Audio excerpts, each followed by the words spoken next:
Welcome to Champions Collective. We're excited to bring you next level access to your favorite football players with this upcoming interview. Be on the lookout for our Champions Collective NFTs that acts as an exclusive members only pass. In addition to this great content, members will have access to tailgates, watch parties, golf tournaments, meet and greets, exclusive merchandise, signed memorabilia, ticket packages, and much, much more. Stay tuned for more details coming soon. Now, let's get to our awesome show. Ladies and gents, welcome back once again, Champions Collective Podcast. You guys know how we rock and roll, consistently bringing you some of the best student athletes in college athletics right now. Once again, another jam-packed show for you guys. Big Ten fans, stand up. If you're a fan of outstanding running back play, stand up. This is your show. And most importantly, if you're a fan of Maryland, the Terrapins, this is your show. Joining me now is Maryland redshirt freshman running back Roman Hemby. Before we get into our conversation, make sure you give my guy a follow on Twitter and Instagram. The same name. It's Ara_H3MBY.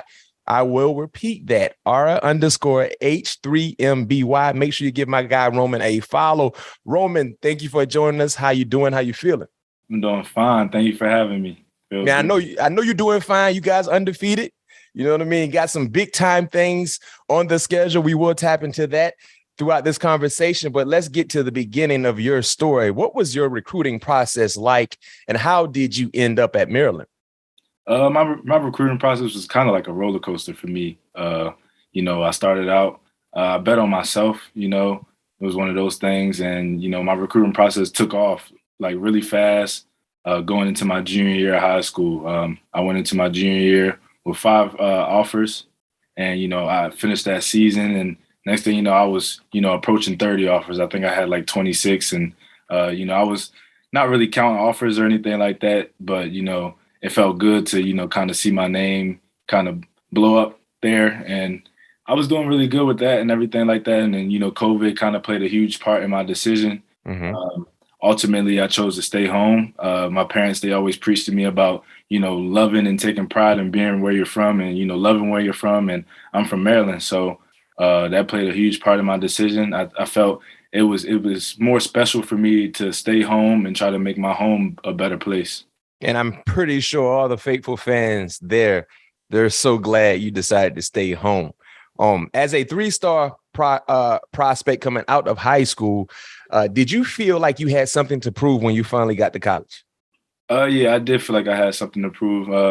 I know my parents and, people that helped me to get to where I am now. They talk to me about, not really caring about the stars and everything like that. But, it was in my nature to kind of look around. I seen guys that were being more praised than myself. And I just put my head down and was like, if they can do it and I know I can, compete with the best of the best, I was like, once I get my shot, I would just, do the best that I can to prove that those stars don't really matter when it comes down to the X's and O's and just, doing the dirty work on Saturdays. Yeah. You made a few appearances last year, but how valuable was that season to learn and grow at the college level? I think it was really valuable.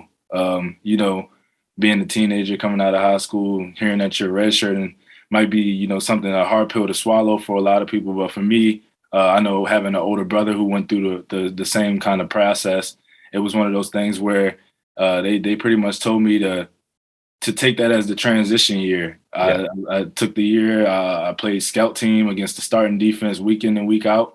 And I really just took it as the time for me to transition. I learned the whole playbook and it became second nature to me. I was able to speed up the game and, kind of slow my mind down and adjust to the speed, which is one of the things that I feel like helped me to get to where I am now. And I definitely feel like it was one of those things where it ended up benefiting me in the end. Roman, if you had to compare your running style to a professional running back or to a notable collegiate running back, guys that you might be a fan of, who would you compare your running style to? I like Alvin Kamara. That's one of the guys that I, when I came into college, that's who I really wanted to be like. But now it's just one of those things where I feel like I try to emulate many different running backs and just, whatever gets the job done on that play, I try to take over that ability, whether it's, running through guys, making people miss, or just trying to beat people with speed. Yeah. And talking about speed, you was able to showcase that some weeks ago. Let's talk about the Buffalo game. I mean, kind of like a breakout performance for you in week one. Describe your emotions after that Buffalo game where you had 114 yards just on 7 carries, and 2 of those carries you got into the end zone. It felt great. That was my first real official start, my first start. Yeah. My redshirt freshman year, and it was one of those things where I had a lot of people in my corner, a lot of people that see me do it in practice, a lot of people that see me do it growing up, and they trust my ability. And it was one of those things where it was just letting the people know that didn't know that that's who I am, that's who I strive to be, and it felt good. It felt really good to kind of help my team get that win in our home opener. Yeah, and you had a 70-yard run in that ball game. Describe what you saw in that play that led to that big time 70-yard takeoff.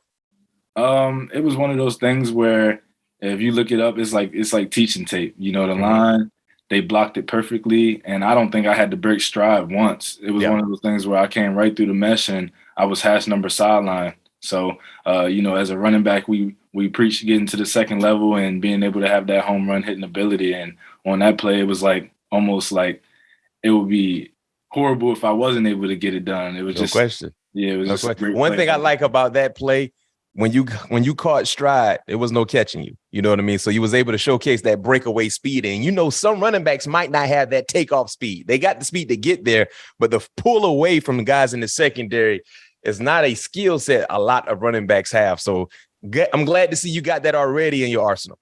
Yeah, thank you. Yeah, definitely. So the previous game was against SMU, a come from behind victory. What were the keys in that come from behind victory? I think just sticking together. It was one of those games where it didn't go our way a lot of the times, but we didn't fold and we didn't give up on one another. And I feel like that's what really came down to getting us the win at the end. It was, not our best performance by many standards. We didn't play to our standard with, penalties and things like that. But, Coach Locke preaches, when we don't play to our standard, but we still get a win, it's easy to coach those things up. Coming in on that Monday after a win is way better than coming in on Monday after that loss and trying to get things corrected. Yeah, and talking about getting things corrected, I don't know if there was a lot of corrections for you per se as an individual, because 16 rushes, 151 yards, touchdown, and another 61 receiving. Man, tell us what was clicking for you against SMU. It was just one of those things where we just wanted to execute the game plan. Our offensive coordinator tells us we don't chase big plays. We just let it come through the framework of our offense. And, it was just we were clicking. It was plays where I would, just have the right reads and things would go the right way. And it was just how it was coached up. So I feel like that is hopefully what our season should look like, just making the big plays, but nothing really special. It was nothing really, out of the ordinary for any of us. When you're in that type of vibe, in that mode, do you feel unstoppable? Like, do you feel like, man, there's nothing they can do to slow me down? You're talking about you only had 16 rushes for 151 yards. At what point in that ball game? That's the question. At what point in that ball game did you feel like, man, I'm gonna have a big one? It's crazy. I feel like it was really that first touch that really put into perspective for me. We preached it being a big game the whole week, and not because of who we were playing, just because it was just us trying to play to our standard. Yeah. And I feel like after that first touch, I think I got 49 yards on it, and I was like, man, first carry of the game, and I feel like I was like, yeah, this is one of those games where it's gonna make or break, not the season, but it was gonna be a make or break type of game. And I knew that I was ready to go after that play for sure. And question for you, and I think this is something that we all would love to see, because if you're doing it, that means something big happened. Will we see more of the Antonio Brown dance, my former teammate? I think it'll come back around here and there. I feel like that was just a one-time thing in the moment, but it's a cool dance, and I appreciate the praise and everything that people were trying to give me for, but it was never that big of a thing for me. But I thought it was cool to see him acknowledge it and things like that. No question. I can tell you this much: you want him to acknowledge who you are, especially after this weekend, because let's get it rolling, And now it's time to go play varsity football. You know what I'm saying? No doubt. This upcoming Saturday, high noon kickoff, 12 noon Eastern, huge matchup this weekend versus the number 4 team in the country, the Michigan Wolverines. You guys get a chance to travel to the Big House, man. What are your expectations for the atmosphere at the Big House this Saturday? You know, it's gonna be different for me. I never played in front of that many people, but I feel like it's going to be one of those things where we're a band of brothers going into a away game. And I feel like as long as we stick together and, you know, try to execute the game plan, we're going to have what we want or, you know, be in a position to have what we want. So I feel like I have high spirits and I feel like my guys all do as well. You know, we're flying around that practice and we're just trying to make it happen. You know, Coach Locke said we don't have anything really to lose. Mm-hmm. Everybody's already pretty much counting us out, and the only people that really give us a chance is us. So yeah, I feel like it's just in our will to just go try to show them what we got. And talking about showing what you have, what type of challenging opponent is the Michigan Wolverines, especially on the defensive side, the defense that you will be going against? Oh yeah, their defense is really good. I feel like they're very poised, they're very disciplined. And they just play with great effort. So it's going to be one of those things where during that game, we can't make many mistakes. We can't spot them anything. We can't afford to start slow, things like that. You know, when we get to Big Ten play, we can't afford to, you know, give other teams advantages because we're making mistakes that shouldn't be made, you know, mental mistakes, mental errors, things like that. So we got to be on our A game. And I feel like they should expect that from us and we should expect that from them. For you as an individual, I mean, you've been tearing defenses apart so far this season, but could this be your coming out party? I hope so. You know, God willing, for sure. Hey, or this is what we're going to do. When you go out and rip them for about 130 and 2 tubs, we're going to run this question back. We're going to run this question back, all right? When you hit them for about 130 and 2 tubs, we're going to run this question back and we're going to just let it out socially and be like, oh, it was his coming out party. Now the whole world know exactly who Mr. Roman Hemby is based on his play, not just against Michigan, but you know what you've been doing. But everybody's gonna be watching this game. You know that, right? Yeah. Your family, your friends, everybody gonna be watching. So if you want to become a household name, ball out Saturday. Watch everybody be talking about you.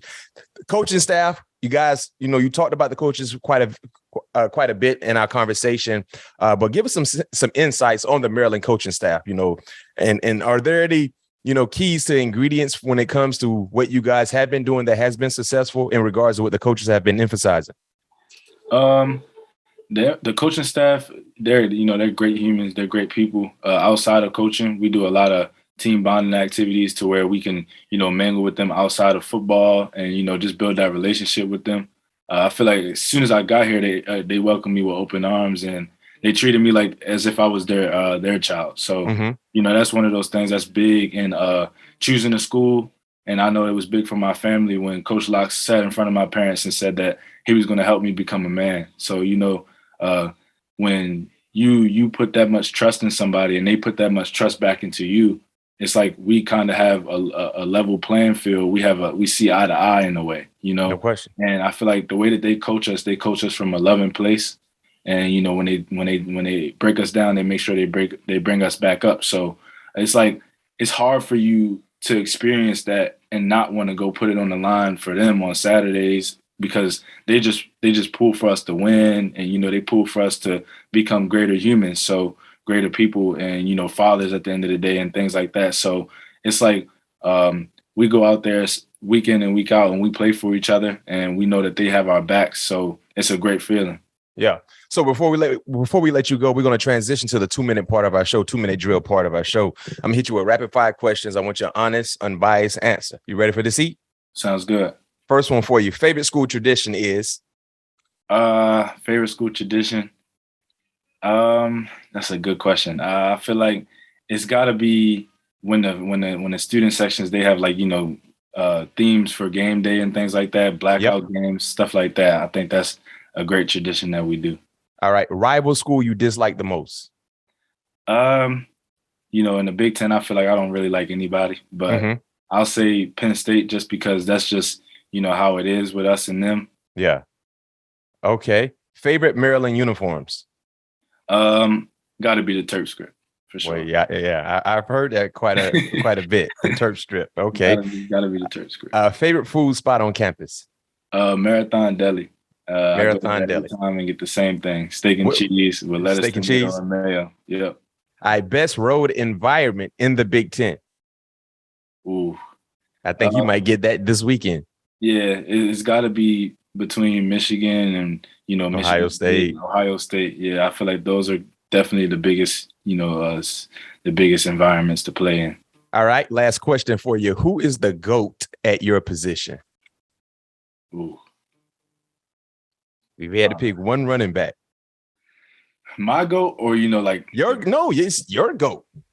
Okay. I gotta go with Reggie Bush. He was one of my favorites to ever, run the ball. So I'll go with him. Okay. Sure. That's your answer. That's your GOAT. Yeah. That's your GOAT. Well, hey, Roman, man, thank you for joining us, Champions Collective Podcast, man. Once again, dropping outstanding shows for you fans, listeners, and viewers to enjoy. I hope you enjoyed this candid conversation with one of the best backs in the Big Ten. Yeah, I gave him that label already. He's going to show everybody his worth. This Saturday, high noon kickoff, Maryland traveling to Michigan, facing off against the number 4 team in the country. Roman is fired up. His teammates are fired up. Maryland fans, I hope you fired up as well, man. Roman, best of luck to you and your teammates, and keep being great, my guy. Thank you so much for having me. I appreciate you. Yes, sir.